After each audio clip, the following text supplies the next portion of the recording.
Thanks, Alan.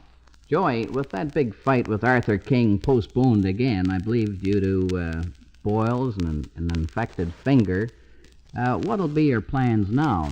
Well, I'll be fighting on the 15th of this month anyway, although that postponement really disappointed me quite a bit after training so hard.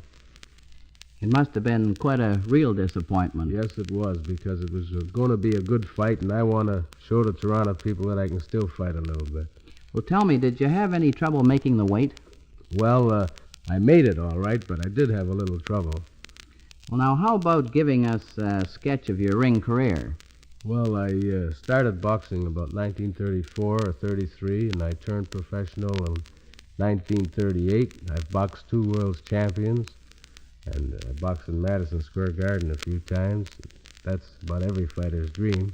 I'm sure it must be. Now, what was your toughest fight? Well, I had 2 of them, I guess, that stick out in my mind. One was with Dave Castelou. He licked me in the first professional fight I lost for the Canadian lightweight title in 1940, I think it was. And he gave me a fair pasting for 10 rounds. What was the other one? The other one was with Lulu Constantino in Buffalo. I boxed him 10 rounds, and I had a broken rib before I went into box, and then he broke my nose in about the second round, and maybe I was in trouble.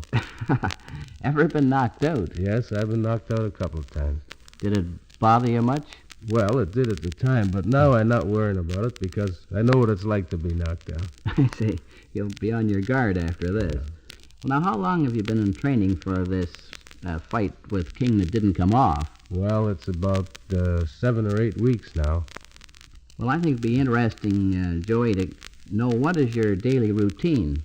Well, I get up about 8 o'clock in the morning and have a raw egg with a little sherry or a little cream.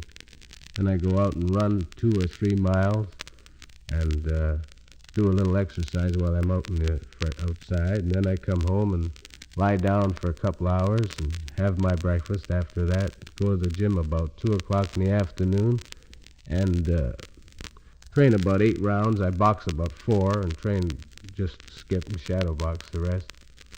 Then I go home after that and lie down again for an hour or so and then have a good big steak for supper, and then the evening's mine up till 10 o'clock. I see.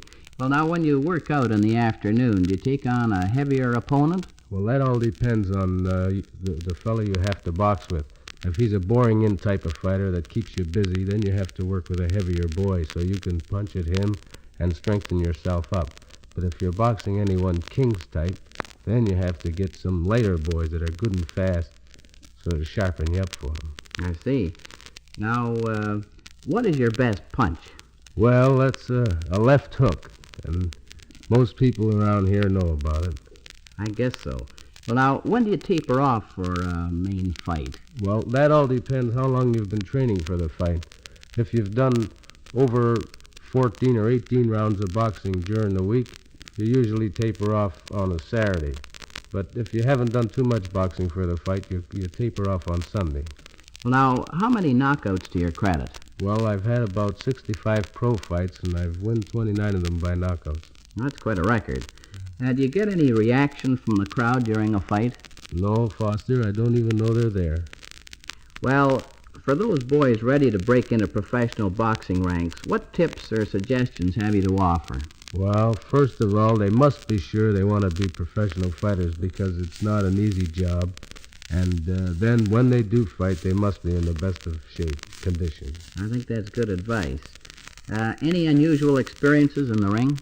Yes, I've had one in Newark. I boxed in the Meadowbrook Bowl, open air, in 1944. I've boxed a colored fella by the name of Red Brown from Detroit.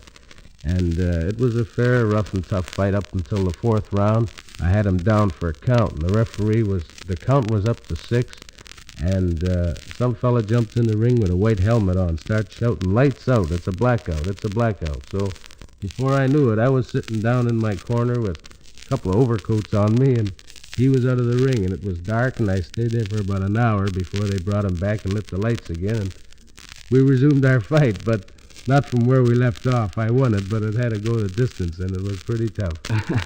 Thank you, Joey Bagnato. Thank you.